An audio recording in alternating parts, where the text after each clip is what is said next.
A quick tutorial on terminating Cat5 cables. The first step is to get your Cat5 cable, Cat5e, Cat5, Cat6, whatever you got, and then get a crimping tool. This one's conveniently got a multi-tool on it. It does Cat5, it does RJ45 connectors, RJ11 connectors, those are for telephone lines, and has a built-in cutter and stripper tool. So the first thing you would do is pull off your Cat5, cut off a nice square end, like so, and then put your cable into the stripping side of the tool, or you can use a pair of scissors or any sort of cable stripper as long as you are careful not to overstrip the wire. And then, see, remember which way around this goes.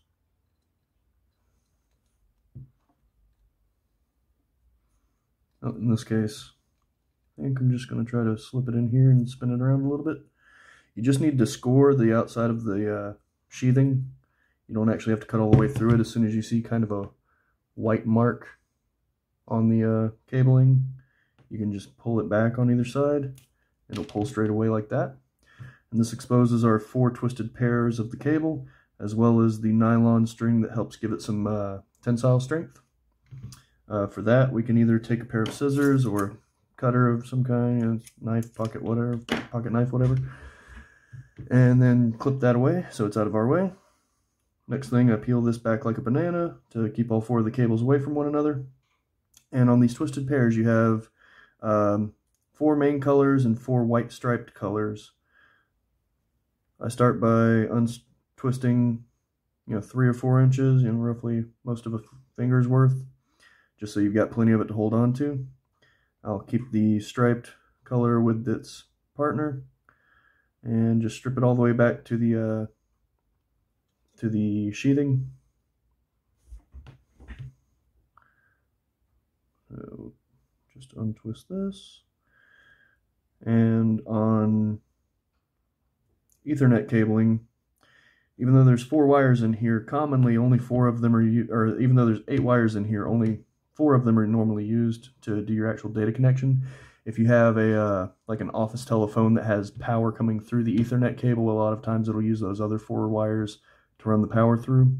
In this case, we're just going to terminate it like it's a regular cable. So on the side of this tool here, it has the colors for the pinouts of the 2 standard RJ Ethernet sort of cabling, the A and the B standard. If you look on here and get the shine off of that. So most of the time you're going to wire things to the B standard, which is white with the orange stripe, orange, white with the green stripe, blue, white with the blue stripe, green, white with the brown stripe, and brown. To do that, the next thing we'll want to do is grab these cables like this, kind of pinch them firmly between your fingers, and just get the wrinkles out of the wires. Do that for each of these pairs, and what this will allow us to do is line the wires up nicely and tight side by side in the connector without the wrinkles kind of making them want to jump all over one another and go to the wrong pins. So now that we've done that, we just need to line them up in the right order for the whatever standard we're doing.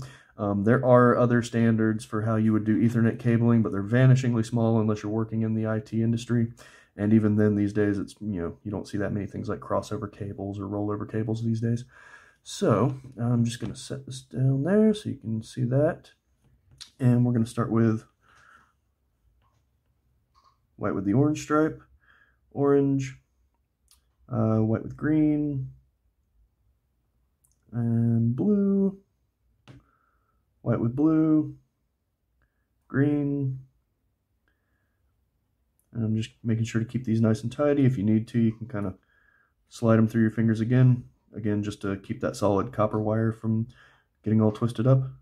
And I'm not really that worried about what's going on underneath my thumb right now. We'll worry about that in a second. Grab the brown with white and the brown.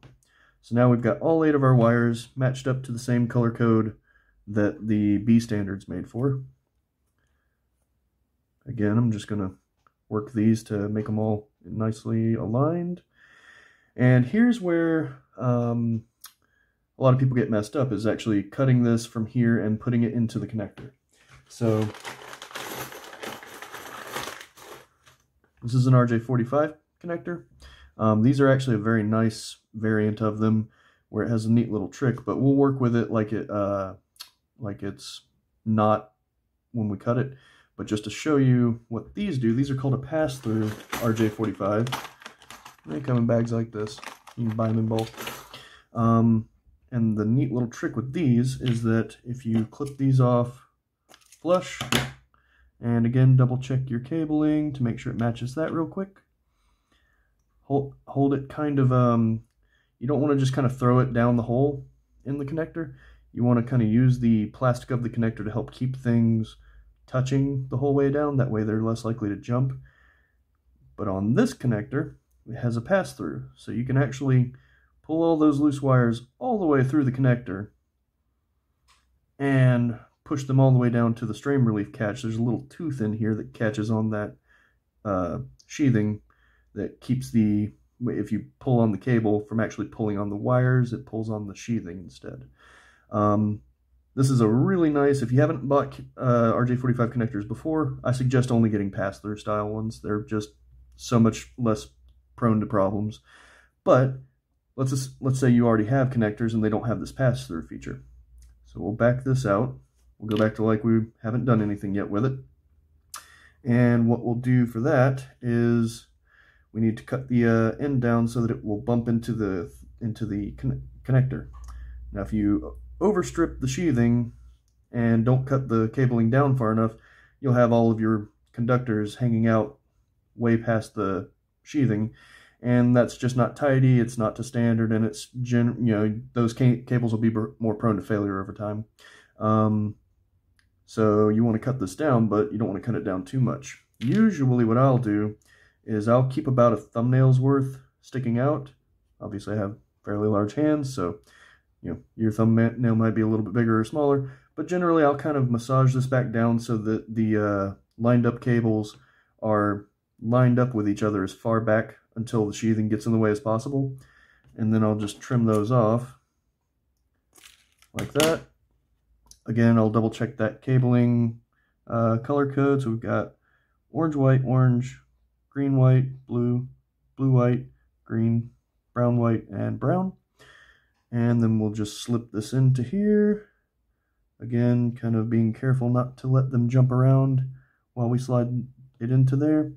And actually, I did give it just a little bit extra on there, but you see where that would have worked the same even if I had cut it down fully to size.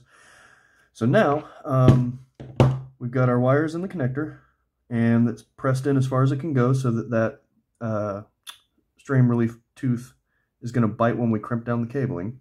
And if you look carefully, let me get the shine out of the way. Each one of these pins is actually sticking out just a little bit proud of the bottom of the connector.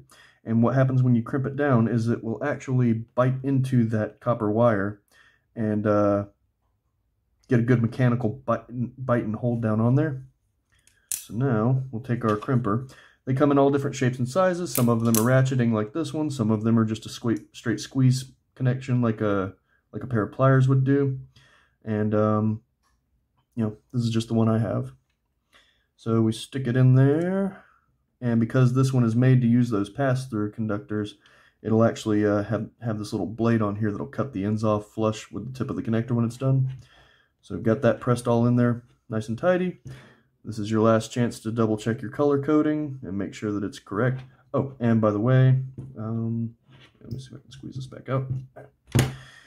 When you're counting your cables, they go from left to right, facing in this direction. So with the pins of the cable facing towards you, and because you may wonder, like, is this pin one or is this pin one?